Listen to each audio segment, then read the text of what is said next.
tidak mempunyai dampak apapun terhadap keputusan Mahkamah Konstitusi.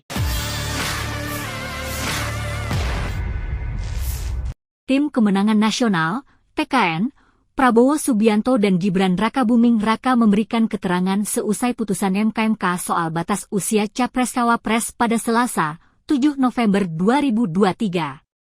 TKN Prabowo Gibran, Hinca Panjaitan mengatakan putusan MK tidak mempunyai dampak apapun terhadap putusan Mahkamah Konstitusi, MK, soal batas usia Capres-Cawapres. Oleh karena itu, Paslon Prabowo Gibran tetap sah dalam pendaftaran di KPU untuk maju pada Pilpres 2024. Ia meminta masyarakat tidak termakan atau terprovokasi oleh pihak lain terkait isu yang beredar soal Prabowo Gibran. Selain itu, ia juga menanggapi soal adanya pelanggaran kode etik yang diungkap dalam persidangan MK hari ini. Hinca Panjaitan juga meminta kepada MK untuk menindaklanjuti terkait adanya pelanggaran etik yang ditemukan, yakni soal bocornya hasil rapat permusyawaratan hakim, RPH, ke media massa dalam putusan soal syarat batas usia Capres-Cawapres. TKN Prabowo Gibran meminta pihak penegak hukum untuk mengusut tuntas terkait kebocoran hasil RPH tersebut. Pihaknya juga meminta doa restu untuk kelancaran paslon Prabowo Gibran untuk melenggang di Pilpres 2024 mendatang. Tim Eko menyampaikan pandangan kami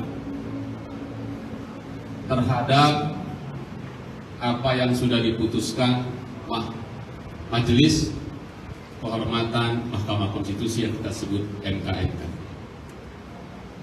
Kami secara seksama TKN Prabowo Gibran menyaksikan, mengikuti, mendengar dengan utuh hasil putusan MK ini sore tadi sampai selesai, dan setelah itu tim ini berdiskusi dan karena itu menyampaikan beberapa hal kepada masyarakat melalui media.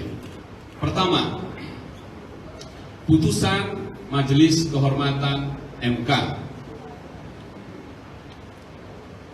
tidak mempunyai dampak apapun terhadap keputusan Mahkamah Konstitusi nomor 90 yang berkenaan dengan batas usia dan persyaratan calon wakil presiden.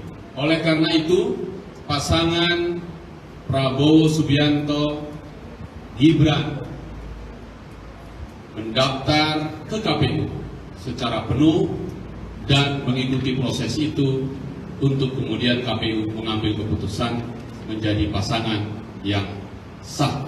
Karena itu, kami beritahukan kepada seluruh masyarakat Indonesia, tidak ada yang ragu sedikit pun bahwa pasangan ini berlayar dengan baik.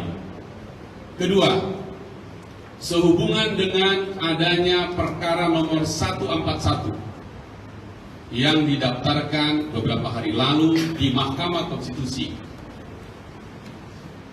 Apapun hasilnya, tidak akan mempengaruhi proses pencalonan Prabowo Gibran, karena perkara ini berkenaan dengan hal yang lain yang akan berlaku untuk tahun 2029. Dengan demikian, tidak ada lagi keraguan apapun di masyarakat tentang pasangan calon. Yang ketiga, oleh karena terkait dengan temuan MK telah terjadi pembocoran informasi rapat permusyawaratan hakim MK, karena itu adalah ranah pidana. Kami meminta aparat penegak hukum untuk menindaklanjutinya dan menemukan pelakunya, karena MK menemukan peristiwanya pembocoran itu. Dan karena itu kita meminta agar aparat penegak hukum untuk mengambil sikap dan menemukan pelakunya. Karena itu Bapak Ibu sekalian, teman-teman, tim kita memastikan bahwa proses pencalonan Prabowo Subianto dan Gibran berjalan dengan baik, tidak terpengaruh apapun oleh putusan Mahkamah Konstitusi. 3 poin yang kami sampaikan kepada masyarakat, dan untuk memastikan ini semua berjalan dengan baik, kita menghormati keputusan MK yang baru saja diumumkan sore tadi. Download Tribun X sekarang, menghadirkan lokal menjadi Indonesia.